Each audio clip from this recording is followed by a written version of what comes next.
Bueno, queridos alumnos de Kabbalah Mashiach, reanudamos después del verano las clases de Kabbalah Mashiach. Hoy martes 8 de septiembre de 2020 en la Fundación Yehiel Foundation, clase número 1 de un tema nuevo que creo que nunca se ha dado, que es las meditaciones en la Torah. O dicho en lenguaje vulgar, en la Biblia del Antiguo Testamento. Bien, antes de empezar, como de costumbre, vamos a dar unos minutos para preguntas y respuestas.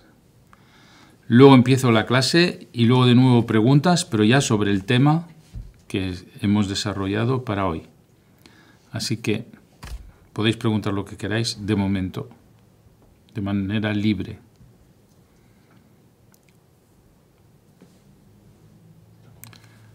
Lo digo a los alumnos que antes eran presenciales, claro. A ver, ¿quién levante la mano? ¿Quién quiere hacer preguntas? Michelle, ¿quieres hacer preguntas? Sí, Michelle. Maestro Albert, buenas tardes. Buenas tardes a todos. Qué bueno verles de nuevo. Ya estamos otra vez en pista. Maestro Albert, una pregunta me quedó pendiente. El número 10 en las plagas, el número 10 en la Sefirot. ¿Cuál es la información secreta o no develada de ese número 10 en las plagas? La muerte de los primogénitos, ¿quieres decir? No, el número 10 en el número total de las plagas. El número 10 es la muerte de los primogénitos. Es la 10ª plaga. Ok, entonces por favor si me puede comentar acerca de eso, porque es muy significativo ese número, ¿no? Y además la definitiva, la que permitió que el pueblo fuese liberado. Gracias. Bueno, vamos a decir que el pueblo no fue liberado por la plaga número 10, ni por la 1, ni por la 2, ni por las 10 plagas. Eso no hizo que se liberara el pueblo judío. El pueblo de Israel fue liberado porque los magos egipcios le dijeron a Faraón que si los liberaba iban a ir a su muerte porque había una estrella en el desierto que se llama Ra, que pide sangre, y que si los liberaba iban a ir a su perdición. Y así le convencieron. Pero vamos a ver qué quiere decir la plaga de la muerte de los primogénitos, la 10ª plaga. Hay que saber que cuando nace un bebé, primero nace el cuerpo y lo que se llama el alma, que es la neshama, no baja al cuerpo hasta los 13 años.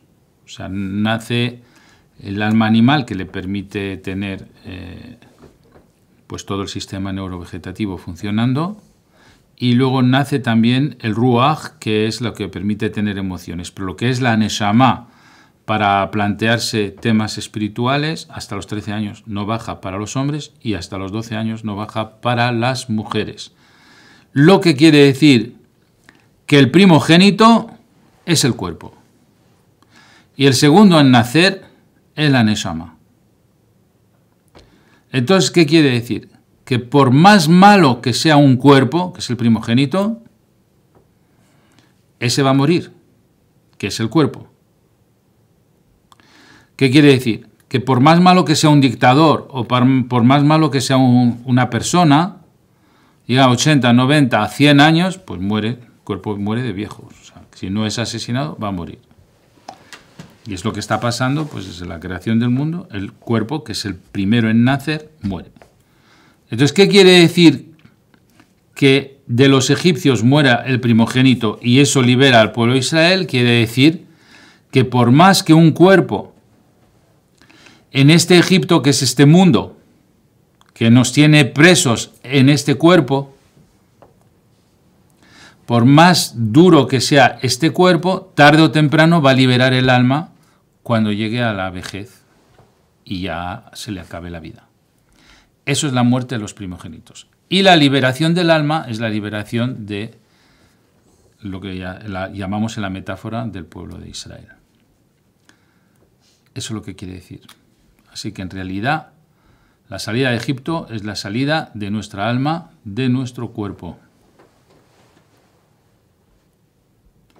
Y toda la historia metafórica de la salida de Egipto no es que hay un egipcio y hay un pueblo, sino que hay un alma y un cuerpo. Y el cuerpo es el que llamamos Egipto.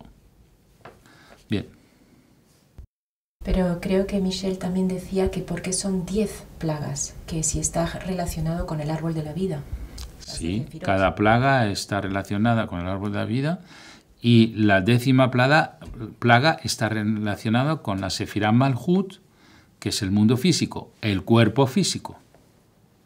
De eso estoy hablando, del cuerpo físico, el mundo físico, el Malhut. Bien, más preguntas. No hay, ¿vale? De internautas entonces. A ver, preguntas de internautas. ¿En el Nefesh quedan todos nuestros registros de vidas anteriores o simultáneas? O sea que el Nefesh es lo mismo en todas las existencias o vidas que tenemos. Bueno, la Torá dice que el Nefesh está en la sangre y efectivamente en la sangre está el registro de todas nuestras emociones que hemos tenido en una vida. Y eso queda registrado en la memoria akáshica, en la memoria cósmica. Punto. En el caso de los tzadikim, de los justos, nos había dicho que su Nefesh queda flotando sobre su tumba. ¿Es cierto? Cierto. Pero, ¿qué sucede con el resto de las personas comunes como uno mismo? ¿Qué pasa? Al no ser un tzadik, esas almas se van a otra dimensión. No se les ha encargado la misión de ayudar a los vivos y de quedarse en este mundo. ¿Y en el Nefesh queda registrado el karma? No, en el Nefesh queda registrado la memoria de las emociones. El karma o el tikkun, en hebreo, es aquello que se va a diseñar en el momento del nacimiento de la nueva persona. Según la geometría que da la disposición de los astros en la primera inspiración del bebé cuando nace, se absorbe todo el plan del karma o del tikkun. Luego queda a la persona o vivir con su tikkun o tener la sabiduría para cambiar el tikkun. Sobre el tema de la gematría y también del salto fijo de letras que están en la Torá, que dan códigos, la pregunta de esta persona dice, ¿hay nombres de Dios ocultos en la tefilá bajo esta técnica de salto fijo de letras? Por supuesto, está lleno, plagado. Está en iniciales, en finales o en mitades de palabra, o también en salto de palabra, o también en iniciales de frases, o también en última letra de cada frase. ¿Cuál es el secreto de la palabra aleluya? Pues el secreto de la palabra aleluya está la palabra alel, y alel es uno de los 72 nombres de Dios. Te diré cuál es el número 1, 2, 3, 4, 5, es el 6º nombre de los 72 nombres de Dios, Lamed, Lamed He, que es el nombre que permite ampliar el recipiente para recibir la profecía, y luego Ya, Yud He, es la clave de Keter Jochma para Yud y He para Binah, es decir, todo el mundo de Atzilut. Es decir, Aleluya sería Lamed Lamed He para abrir el recipiente de ¿qué? De la conexión con Atzilut. Eso es Aleluya. Otra pregunta de internauta dice, si somos seres espirituales, ¿por qué existe el interés de tener el hueso luz que permanezca después de la muerte con el objetivo de reconstruir nuestro cuerpo físico? ¿O se trata de otro tipo de cuerpo? Bueno, para contestar a esta pregunta hay que entender que una historia. Vamos a contar una historia para entender esta pregunta. En la época del Arizal, Rabbi Ishak Luria, de feliz memoria, habían encontrado un cementerio donde sabían que se habían enterrado a unos justos, pero en esas tumbas no había una piedra tumbal y tampoco había los nombres de los que estaban enterrados. Y el Arizal, cuando le pidieron que fuera a identificar los muertos que estaban dentro de esas tumbas no identificadas, podía ver la radiación del hueso luz de tzadikim que habían muerto hace mucho tiempo y podía decir, aquí ha muerto rabí no sé qué, no sé cuántos, y aquí ha muerto rabí no sé qué, no sé cuántos, y aquí ha muerto rabí no sé qué, no sé cuántos de feliz memoria. Y ahí se pudo poner en las piedras tumbales, de nuevo, la identificación de los que estaban enterrados. ¿Por qué? Porque esos muertos que estaban enterrados dejaron una huella en este mundo. Esa huella que han dejado en este mundo no se pierde nunca.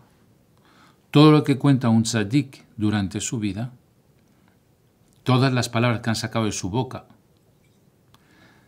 se quedan flotando en el éter. Y luego cuando hay otro tzadik que conecta con el mundo espiritual, puede recuperar esos secretos que habían revelado estos tzadikim. Y todo eso es gracias a luz.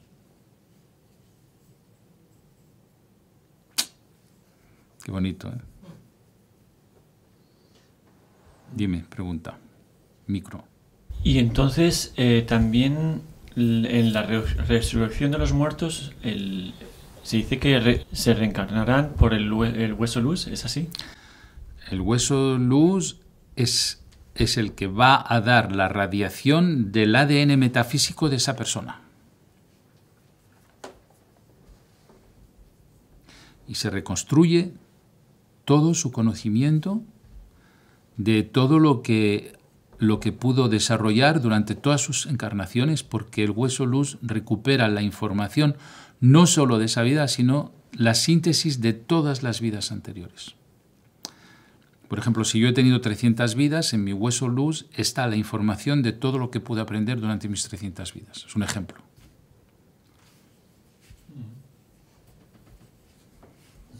Cosas nuevas, ¿verdad? Son hidushim.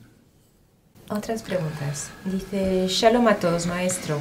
Mi pregunta es la siguiente. He escuchado a varias personas comentar que pronunciar el nombre del ángel Metatron puede tener riesgos y cuando se van a referir a este ángel utilizan Memtet. ¿Podría el maestro aclararme este concepto y si hay riesgos, cuáles son y por qué? Agradezco su atención y respuesta en la próxima clase. Muchas gracias. Bueno, se dice que la Kabbalah es para gente que ya ha tenido 40 años y que es muy pura y todo esto. Bueno, todo esto son paradigmas tremendamente malos para la evolución espiritual de las personas. Los grandes tzadikim a los 13 años ya eran genios de la Torá y ya conocían todos los nombres de Dios y todos los nombres de Metatron, que por cierto, el nombre real de Metatron no es Metatron, es su apodo. El verdadero nombre de Metatron ya lo contamos en temas anteriores. Así que bueno, si se quiere crear un halo de misterio para no revelar los secretos del cielo, pues mira, un 10 para el Satán que nos ha alejado de la Kabbalah. Su misión, alejarnos de la Kabbalah. ¿Cómo? Pues crear un halo de misterio, alejar a la gente de la Kabbalah, de los secretos del cielo, y así los alejas del enamoramiento que puedan tener de Akadosh Baruj Hu, los alejas también de la verajá que puede bajar del cielo. Pues no. Error gravísimo, yo quiero cambiar todos esos paradigmas, además que desde Rabbi Shimon Bar Yochai se han abierto las puertas del cielo de los secretos, en cuyo caso, desde Rabbi Shimon Bar Yochai hasta hoy se han abierto completamente las puertas del cielo y ya se pueden estudiar todos los nombres de Dios, no solo eso, sino que todos los grandes jajamim ya están escribiendo libros con todos los nombres de Dios y eso se ve ya en todas las librerías de no solo esoterismo, sino de cultura judía, donde vais a buscar libros de judaísmo y cantidad de libros de Kabbalah con todos los nombres de Dios, pero ya abierto a todo el mundo. Ese halo de misterio se acabó. Así que nada de Memtet, ahora es Metatron, con todas las letras.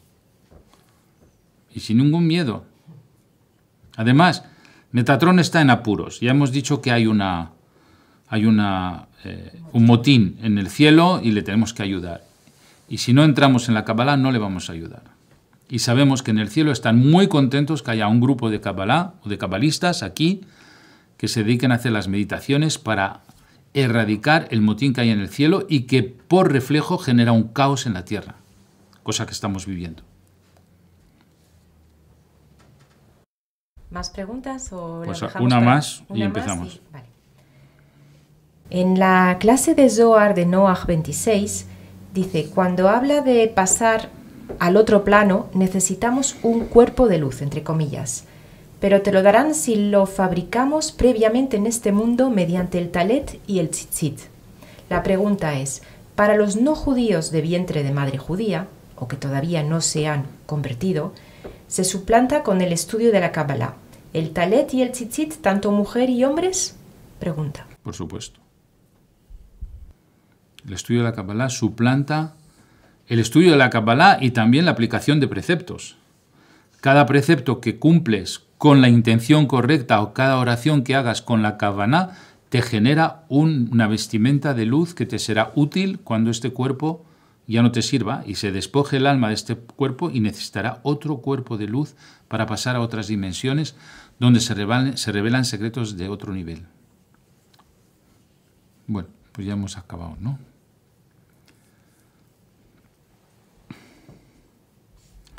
Veo que hay mucho sobre la reencarnación, hay mucha preocupación sobre temas de reencarnación. En fin, ya di un curso completo sobre la reencarnación y yo creo que habría que revisarlo, porque muchas cosas que hemos dicho hoy ahí están. Bien, las meditaciones en la Torah. Bueno, os voy a contar algo. Esta es la clase número 1, serán 8 cursos. Contrariamente a paradigmas que creen que las meditaciones solo se encuentran en culturas y religiones hindús, asiáticas o del Lejano Oriente, hay que saber que la verdadera raíz de las meditaciones tiene su origen en la Torah. Y ese va a ser el propósito de esta demostración que vamos a extender en varios shiurim, en varias clases de Kabbalah.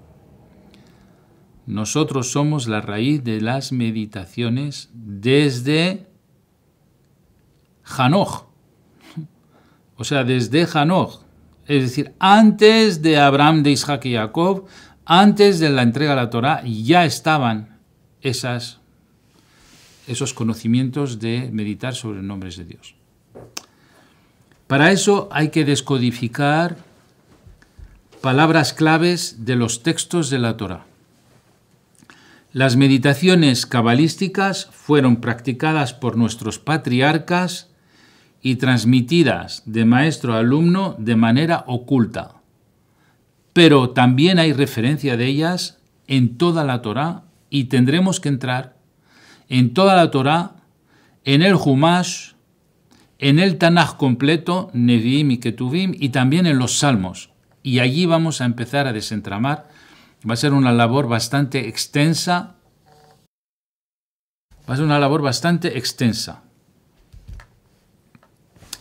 Bien. La expresión correcta para meditación cabalística es Itbonenut Kabalit, que se traduce por contemplación cabalística. También concentrarse para dialogar con Akadosh Baruj Hu a alta voz, como el que habla en privado con un amigo, se dice itbodedut. Entonces aquí hay dos grandes conceptos que vamos a desarrollar. Uno es itbonenut, que es contemplar, y otro es itbodedut, que es aislarse para hablar con Dios.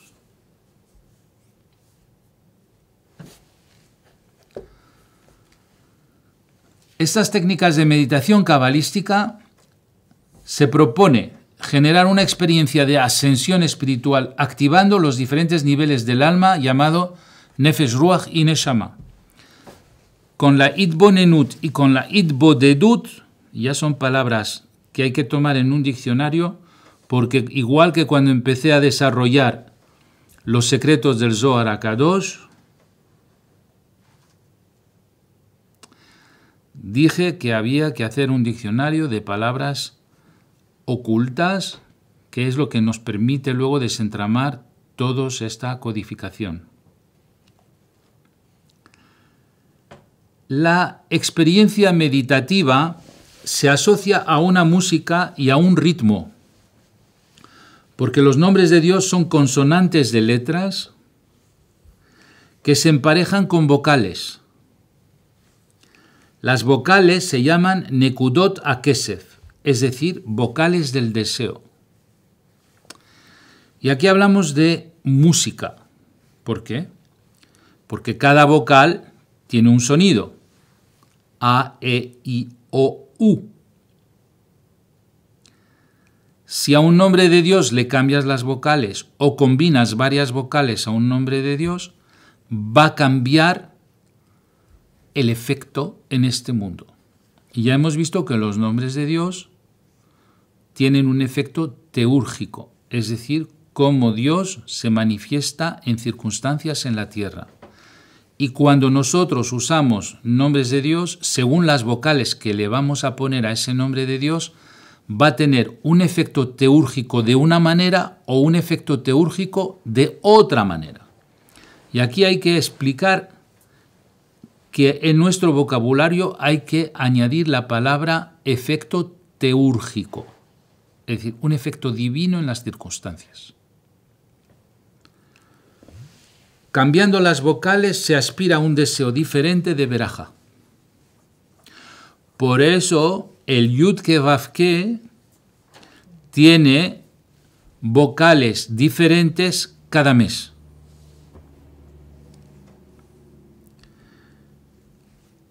Por ejemplo, este mes, que es el mes de Elul, las letras hebreas se permutan en consonantes He, He, Vav, Yud, y se pronuncia Ui, Vayi. Hay otra música. Ui, Vayi. Suena diferente que si le pongo otras vocales. Si le cambio las vocales, el efecto teúrgico será cambiado. Se empieza a activar el Ruach, es decir, el soplo de la chispa divina. Aquí tenemos otra palabra de vocabulario que es la palabra Ruach. Dijimos que hay tres niveles de alma, Nefesh, Ruach y Neshama, luego está la raíz de la Neshama, Shoresh Neshama, luego hemos dicho que hay Hayá y Ejida, pero aquí hablamos a nivel elemental de tres, Nefesh, Ruach y Neshama, pero la palabra Ruach, que sale bastante en la Torá, se traduce por la palabra soplo. ¿Qué tipo de soplo? El soplo de la chispa divina, que anida en nosotros y que llamamos Ruach HaKodesh, y que es traducido por soplo santo. Es un principio de profecía intermitente. Ruach HaKodesh no es nevuá, no es profecía, sino que es una profecía intermitente. No la tienes de manera continua, la tienes de manera como destellos de luz que pueden aparecer en un momento dado y luego se apaga, y en otro momento puede volver a aparecer y luego se apaga, contrariamente a la nevuá, que es la profecía pura, es una conexión con el Creador, en donde ves presente, pasado y futuro continuamente, sales del espacio-tiempo, entras en una dimensión espiritual donde lo ves todo de manera continua y no intermitente. Entonces, Ruach HaKodesh es profecía intermitente, nevuá es profecía continua. Entonces vamos a guardar la palabra Ruach, que es soplo. Ya os voy dando poco a poco vocabulario para que veamos dónde en la Torá todo eso aparece. Y si guardáis este vocabulario y lo aprendéis, luego hilaremos todas estas palabras para demostrar que la meditación está en la Torá. Pero primero os tengo que dar las perlas. Y luego hilvanaremos las perlas. ¿De acuerdo? Entonces hemos hablado de Itbonenut, Itbodedut, Nekudot, Ruach HaKodesh. Cuidado, hay que ir tomando nota. La raíz de la palabra Ruach en hebreo es oreach, que significa el invitado.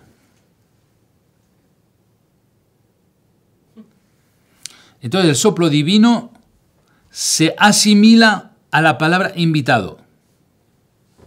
¿Os acordáis? ¿Me haréis un templo habitar en ellos? ¿A quién queremos tener invitado? Al Creador. ¿Cómo? Con nombres de Dios. ¿Eh? ¿Cómo tenemos un invitado? Con nombres de Dios. Cada vez que tenemos un nombre de Dios, tenemos un invitado. Según las nekudot que pongamos, será un invitado u otro. Es decir, un efecto teúrgico u otro. Entonces hemos dicho que Ruach se asemeja a Oreach, que quiere decir invitado, que hace referencia al don de la hospitalidad. ¿Quién tenía el don de la hospitalidad? Abraham Avinu, llamado Gesed. Es decir, estar abierto a recibir el influjo divino que va a transportar una sabiduría que no es de este mundo en nuestra conciencia. Luego, por la vía de la palabra, vamos a hacer llegar dicha sabiduría a esta existencia. Quiere decir que si nosotros somos hospitalarios del soplo divino, nos va a entrar una información en nuestra conciencia y cuando la vamos a pronunciar, le vamos a dar a luz a este mundo un conocimiento que no era de este mundo. Y todo esto viene de la palabra ruach y oreach, que quiere decir invitado. El paso siguiente es entender que oreach se transforma en reach. Y reach quiere decir perfume. Así que hemos pasado de ruach a oreach a reach. Ruach, soplo divino, oreach, invitado, reach, perfume. Y cuando la Torá habla de perfume, dice que cuando en el templo se hacían los holocaustos y de la sangre roja salía un humo, una humareda blanca, lo rojo era juicio y blanco es generosidad y bondad, es decir, se transformaba el juicio en generosidad, entonces era un perfume agradable a Dios. Y ahí se utiliza la palabra perfume. Es la metáfora para indicar que nuestra alma vuela al encuentro del soplo de santidad, es decir, a la búsqueda de nuestro Creador. Todo lo que es perfume es la virtud de estar buscando el Creador. Y la palabra perfume aparece en la Torá. Entonces, hemos hablado de invitado, y para tener un invitado dentro de nosotros hay que meter nombres de Dios, y eso se transforma en perfume, es decir, las ganas de acercarnos y conocerle. Entonces, cuando entran nombres de Dios, entra un enamoramiento que quieres conocer al Creador, y eso se llama perfume. Y hemos pasado de ruach a oreach a reach. Ruach, soplo, oreach, invitado, reach, perfume. Porque funciona en este orden.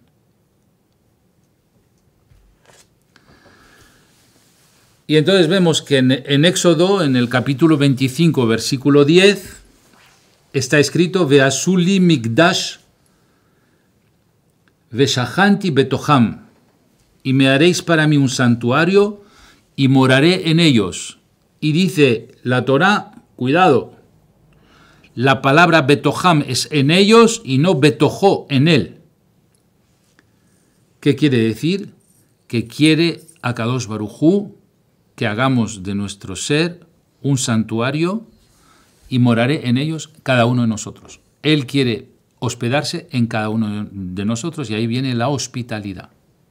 El primero en haber descubierto la hospitalidad de Akadosh Baruj Hu, Oreach, fue Abraham Avinu.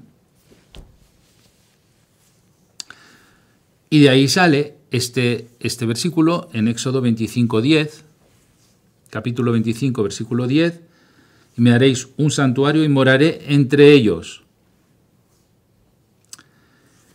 Y luego pone en Éxodo 25, versículo 11, te daré cita entre los querubín situados sobre el arca de la alianza y hablaré contigo entre los dos querubín sobre todo lo que te ordenaré sobre los hijos de Israel. y parece que Akadosh Baruj Hu va a hablarnos lo que te ordenaré. Nos está hablando. O sea, ¿quién nos habla? Pues nos habla aquel que tiene una herramienta de comunicación. La herramienta de comunicación, pues puede ser un teléfono, puede ser un iPad, puede ser un ordenador. Aquí no. Te daré cita entre los querubim. Es decir, encima del arca de la alianza habían dos angelitos llamados querubim, con sus alas que se miraban cara a cara, y entre las alas de los querubim, de los angelitos que estaban encima de la tapa del arca de la alianza, dice: te daré cita entre los querubim situados sobre el arca de la alianza y hablaré contigo. Vamos, tenemos un teléfono. ¿Cuál es? Entre las alas de los querubim. Sobre todo lo que te ordenaré sobre los hijos de Israel. Es decir, encima nos va a decir qué tenemos que hacer en este mundo. Entonces, a ver, ¿cómo me meto yo entre las alas de los querubines cuando Akadosh Baruj Hu me va a hablar y me va a decir lo que tengo que hacer? ¿En qué ciencia está esto escrito? En ninguna parte. Ni hindú, ni lejano oriente, ni chino, ni nada. Aquí está muy precisamente desentramado. Los dos querubines simbolizan la relación conyugal. Hay que saber que un querub era macho y otro querub era hembra. Y se miraban cara a cara.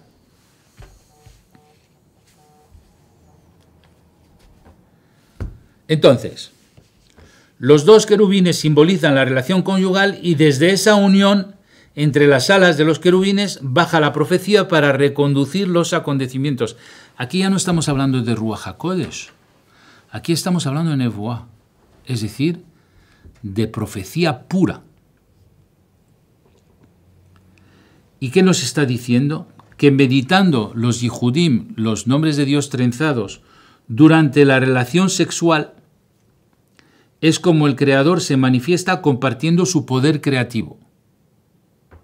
Porque toda la simbología de los querubim es la simbología de la relación conyugal entre marido y mujer. En ese momento, las almas del marido, la alma del marido sale, la alma de la esposa sale de su cuerpo en el momento de la relación conyugal y dice: te daré cita entre los querubín. Entonces baja también a Akadosh Baruj Hu porque está citado. Así que tenemos el alma del marido, el alma de la mujer, y dice, Éxodo 25:11, te daré cita entre los querubín. Él viene, está citado. Te daré situado sobre el arca de la alianza y hablaré contigo entre los dos querubines sobre todo lo que te ordenaré sobre los hijos de Israel. Y baja Akadosh Baruj Hu y empieza a contarnos lo que hay que hacer. Pues te está dando el secreto de la profecía.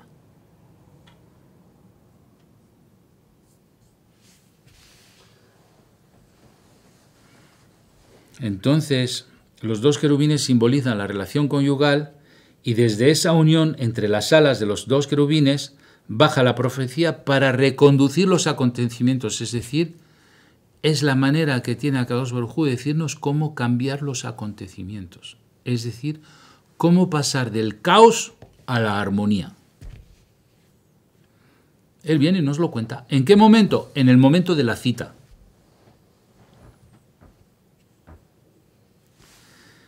Y eso nos da todo el poder de Akadosh Baruj Hu, que es un poder creativo. ¿Creativo de qué? De circunstancias. Quiere decir que vamos a poder modificar las circunstancias durante la relación conyugal, porque ahí es donde Akadosh Baruj Hu se cita en el momento de la unión hombre-mujer. Por eso se dice que el Shalom Bait es tan importante, pero no olvidemos, Shalom Bait, es decir, la paz en el hogar, pero no olvidemos que la palabra Shalom es uno de los nombres de Dios. ¿De dónde lo sabemos? Lo sabemos de la verajá, del Birkat HaKohanim, la bendición que nos hace el Cohen. Yevarejeja Adonai veishmereja y Adonai panav eleja vijuneka y Adonai panav eleja viasem leja Shalom. Ahí está el nombre de Dios. Seguimos con la historia. En la expresión "y hablaré contigo sobre la tapa del arca", allí en donde las miradas de los querubín se encuentran, es allí en donde te daré cita. Venoadeti lecha sham. Es allí donde te daré cita. Pero dice el comentarista, no leas sham, lee shem. La palabra sham en hebreo es allí, y la palabra Shem quiere decir nombre de Dios. Quiere decir, y es allí donde estará el nombre de Dios. Quiere decir que para que la cita de Akadosh Baruj Hu se ejecute, tiene que estar allí Shem, no Sham, el nombre de Dios. Venoadeti lecha Sham. Y es allí para ti el nombre de Dios, Shem. Es decir, te daré mi nombre en vez de leer, te daré cita allí. En el Levítico, capítulo 19, versículo 18, dice, amarás a tu prójimo como a ti mismo. Pero es que resulta que la palabra prójimo hace referencia a tu esposa. ¿Y por qué dice ti mismo y no a ti mismo? Porque es la misma alma. Se trata del alma hermana. Entonces, si fuera a ti mismo, sería que ella es un alma y tú otra. Pero como es tu alma hermana, entonces amarás a tu prójimo como a ti mismo, esa alma eres tú. De modo que la meditación es el aprendizaje del cara a cara. Es en esa relación conyugal cara a cara que está la orden de meditar los nombres de Dios. Cara a cara define la postura de la relación conyugal para que se proceda a la profecía entre los cónyuges. En el lenguaje profano se llama la postura del misionero. Es cara a cara. El hombre está encima, la mujer está debajo, pero están cara a cara. No uno que le da la espalda al otro, eso no hay. No hay las alas de los querubines. Para que funcionen las alas de los querubines tienen que ser cara a cara. ¿Qué quiere decir? Que ese cara a cara de los querubines simbolizan la relación del que da y del que recibe. Y puede ser marido y mujer cuando el hombre se vierte en su mujer. Pero hay otros dos querubines. Puede ser el que da y el que recibe, maestro y alumno. Eso también son dos querubines. Por eso al maestro hay que mirarle a la cara cuando te habla, porque sus ojos emiten una radiación y en ese momento él está meditando nombres de Dios mientras te está contando cosas. Y entonces está bajando la profecía entre alumno y maestro, entre maestro y alumno. Maestro y alumno también puede ser almas hermanas de la sabiduría. O maestro y alumno cuando el maestro comparte sus aguas de sabiduría con su alumno. O también puede ser padre e hijo, cuando el padre educa en la Torá a su hijo hablando de los secretos del cielo. Así que marido, mujer, maestro, alumno, padre e hijo.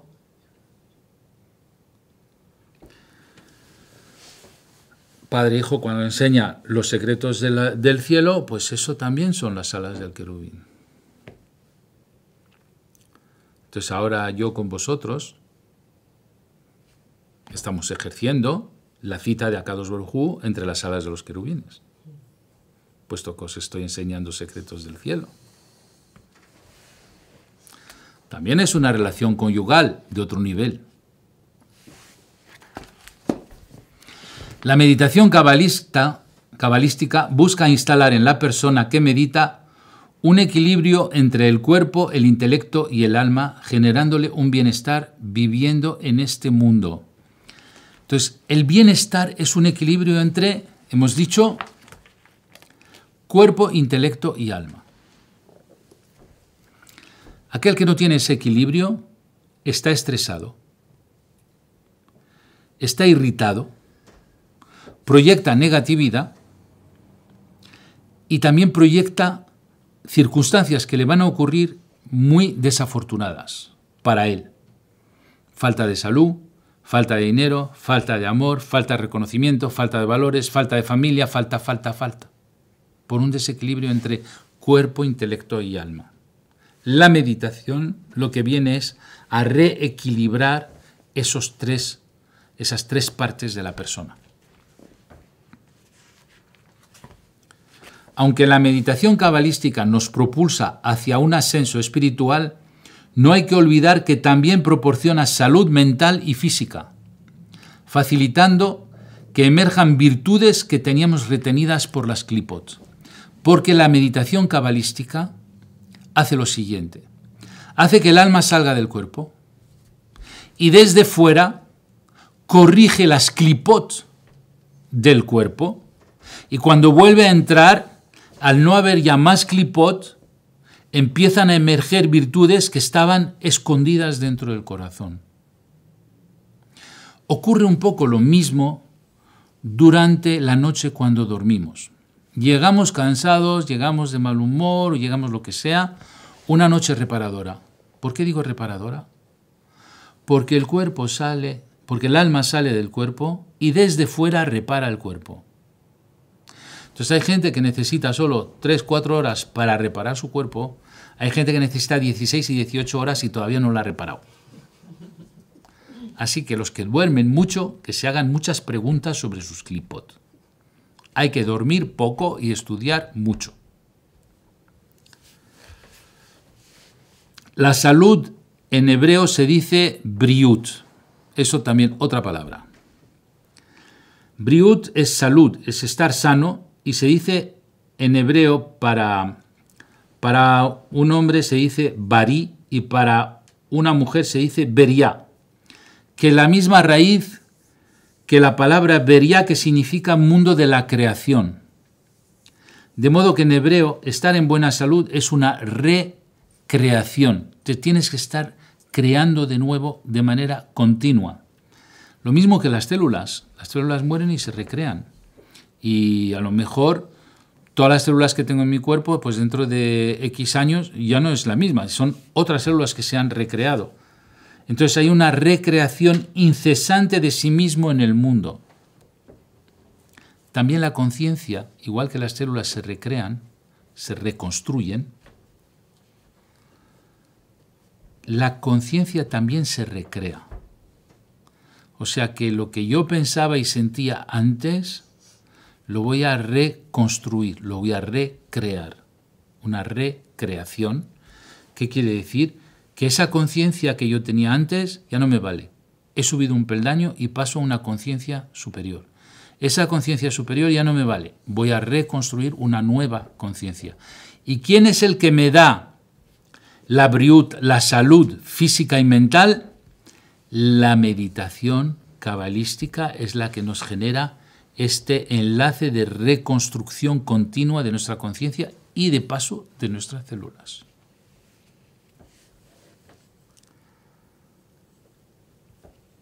Dice, la meditación cabalística es una fuente de renacimiento continua que pasa de la nada, Ain es una palabra que quiere la nada, a la existencia, Ani, que quiere decir yo.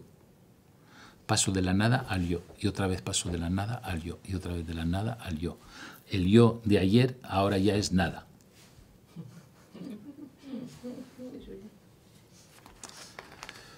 En fin, la función de la ascensión, que es que gracias a la meditación cabalística mantenemos una dinámica constante de nuestro ser, eso es lo que llamamos ratzón. La palabra ratzón está traducida por la palabra voluntad, pero no es así. El ratzón es un poder superior a la voluntad, es decir, un pulso de vida que nos lleva a evolucionar a mayores alturas espirituales hasta Keter. Lo que nos empuja hacia arriba es el ratzón.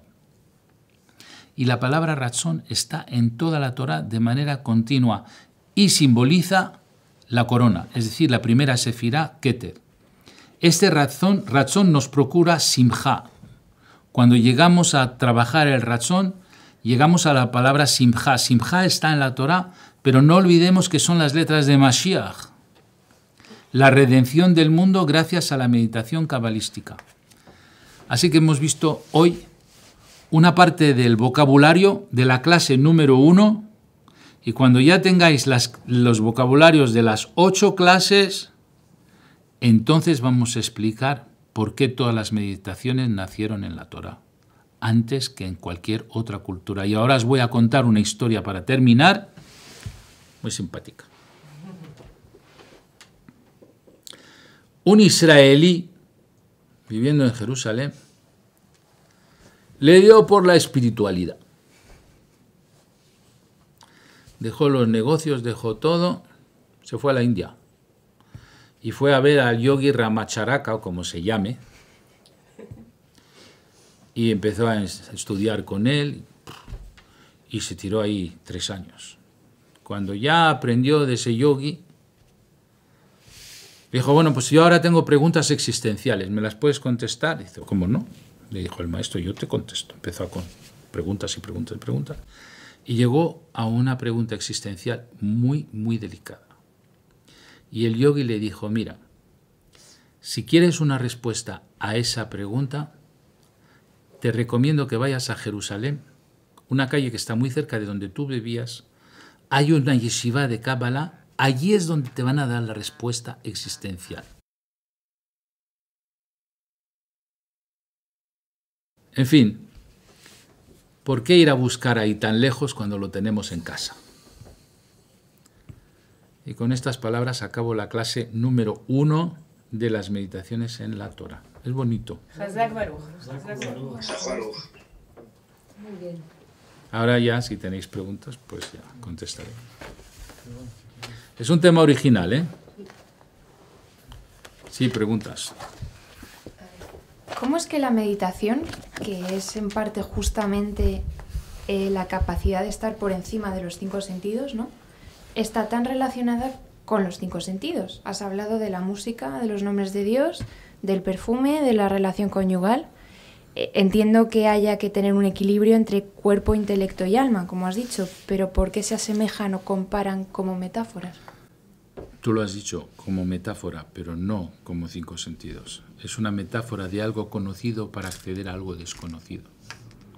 Pero cuando se habla de perfume, todo el mundo sabe lo que es un perfume, pero no es un perfume de verdad. Es la intención de acercarse a Dios. Pero para que lo entiendas, utiliza un lenguaje conocido para acceder a un lenguaje no conocido. ¿Pero por qué se utiliza lo concreto para porque explicar te lo sirve de abstracto? trampolín, porque como nuestro cerebro es de contraste, entiendes una cosa con relación a otra cosa conocida. Por ejemplo, entiendo el negro con respecto al blanco, entiendo lo alto con respecto al pequeño, entiendo lo bueno con respecto a lo malo, lo inteligente con respecto a lo tonto. Entonces, como toda nuestra mente es dual y contrastada, pasamos de algo conocido que nos sirva de contraste para algo desconocido, que es este nuevo vocabulario. Quería preguntar sobre la tapa del arca, porque cuando Akadosh Baruj Hu dice te encontraré encima de la tapa, o otra vez dijo, creo, encima del arca, el arca de la alianza. No, te encontraré. ¿Cuál era el término exactamente? Entre las alas. Entre las alas. Sí, No en la tapa. pero dijo... No Nos dice que los querubines están encima de la tapa, sí, pero te va a encontrar entre las alas. Cuidado. Vale. No está hablando de la tapa para nada. Está hablando de las alas de los querubines que están apostados encima de la tapa. Pero son las alas. Las alas. Entiendo. Lo que quería decir era que ya que en la Torá se indica dónde están esas alas de los querubines, ¿no tiene una connotación también de ser a lo mejor la cama matrimonial o la habitación de la pareja? No sé. ¿Podría ser? ¿O no será que el arca de la alianza es el corazón de las personas y no es su cama con su colchón flex, ni mucho menos? Es el corazón del uno y del otro. Ahí es donde anida las tablas de la ley. Es decir, ahí es donde anida todas las virtudes que Akadosh Baruj Hu quiere que nosotros desarrollemos en nuestro corazón. Esa es la verdadera arca de la alianza.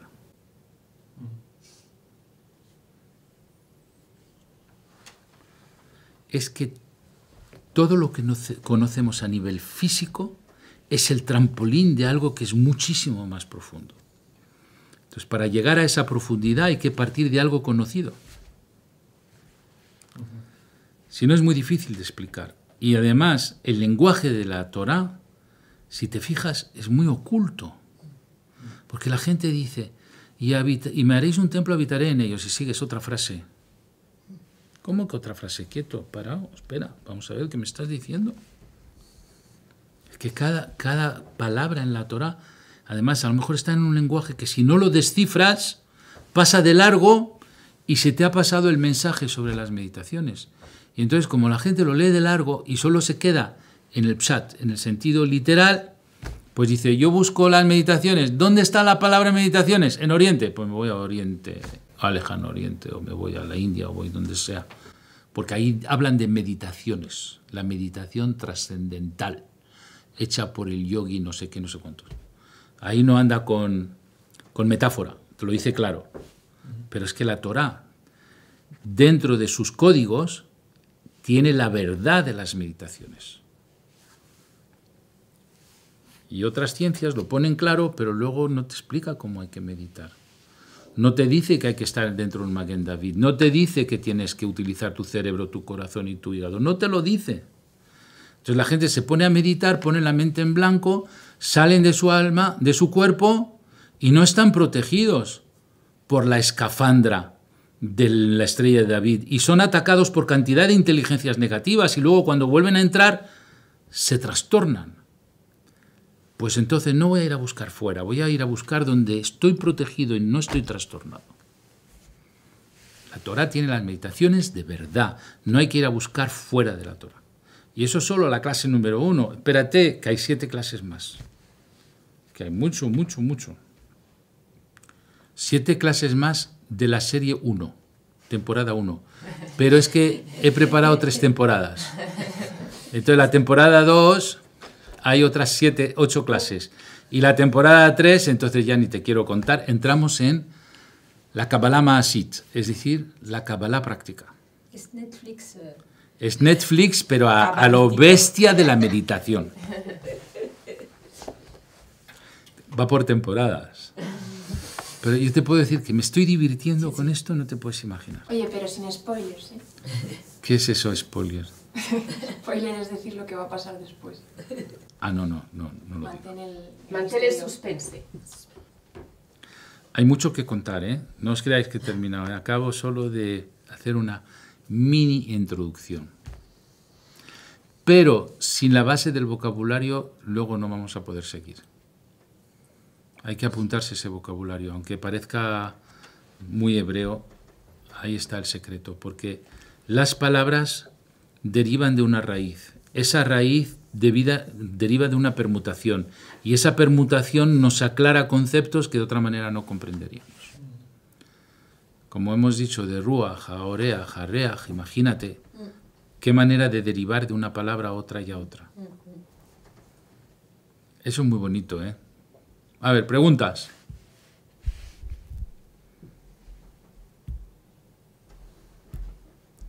No hay preguntas, quiere decir que todo el mundo lo ha entendido todo a la perfección.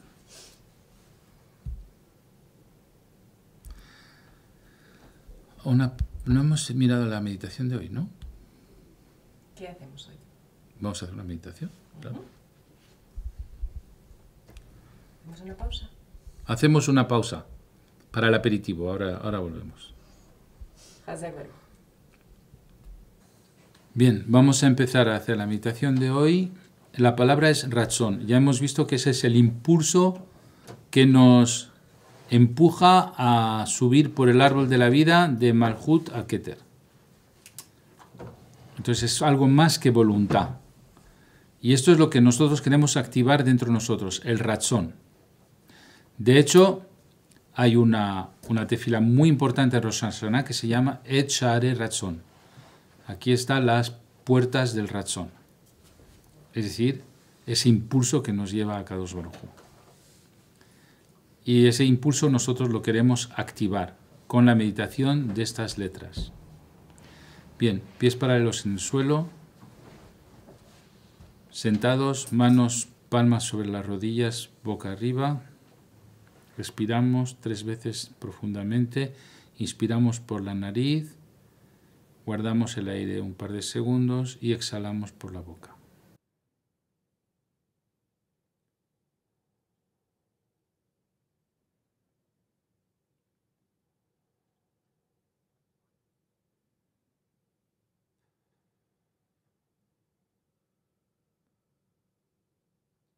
Ahora nos vemos dentro de una estrella de David de color oro. Enfrente de nosotros hay otra estrella de David de color oro. Llamamos la letra Resh. La iluminamos. Llamamos la letra Tzadi. La iluminamos. Llamamos la letra Vav. La iluminamos. Y llamamos la letra Nun final. La iluminamos. Nos da la palabra Ratzón. Ratzón es la hipervoluntad de acercarse a Kadosh Baruj Hu. Ahora unimos las llamas de la Resh, de la Tzadi, de la Vav y de la Nun en una sola llama central que sale por el pico de la estrella de David que actúa de pantalla. Es atraída por el pico superior de la estrella de David donde estamos hospedados y va entrando en nuestro cráneo, ilumina el cerebro, baja el corazón, ilumina el corazón. Baja el hígado, ilumina el hígado. Sube al corazón, ilumina el corazón. Sube al cerebro, ilumina el cerebro. Baja el corazón, sube al cerebro. Corazón, cerebro, corazón, cerebro, corazón, cerebro, corazón, cerebro, corazón, cerebro, corazón, cerebro, corazón, cerebro. Expulsamos esta luz por el cráneo y se forma una nube de luz encima de nosotros que se descompone en chispas de luz que van a imantar nuestra aura. Y sentimos un deseo muy fuerte de ascensión espiritual gracias a este código que se llama Ratzón. Ahora nos ponemos en círculo, ponemos la tierra en el medio y vamos a proyectar desde nuestro tercer ojo un rayo de luz violeta hacia la tierra para que toda la humanidad desee ascender espiritualmente, abandonando ego, envidias, maldades, mala boca, difamaciones, etc. Este Ratzón nos propulsa hacia arriba. Igual que un cohete necesita propulsor de combustible para salir de la atracción terrestre, este Ratzón nos propulsa fuera de los deseos materiales.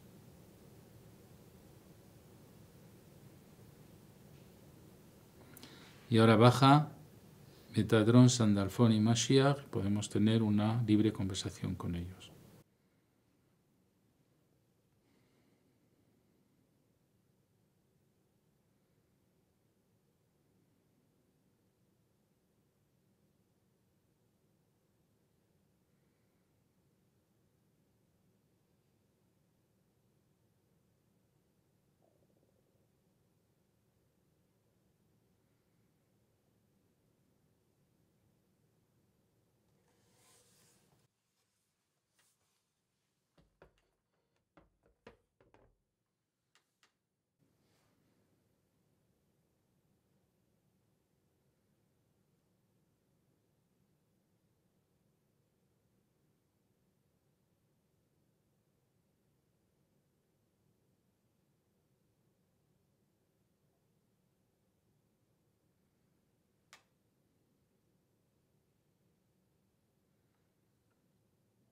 Ahora respiramos 3 veces profundamente y abrimos los ojos.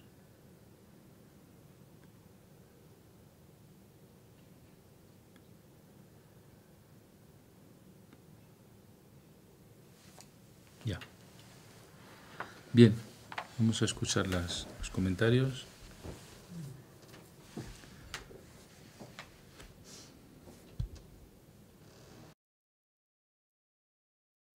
He tenido una una cosa muy bonita. He tenido una declaración de amor de arriba. Bien. Yo he visto también una cosa muy curiosa, es que en la ascensión espiritual que teníamos todos, nos poníamos en la posición del titiritero y veía que todo lo que nos rodea hoy en realidad estaba conectado por hilos y nosotros podíamos operar los eventos aquí, porque podíamos tirar de los hilos.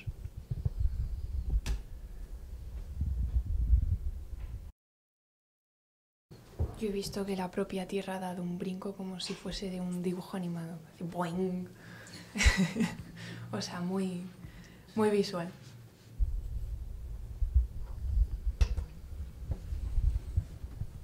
Yo no sé, no he tenido nevoa, pero me han dicho que he tenido un flash de Ruach HaKodesh.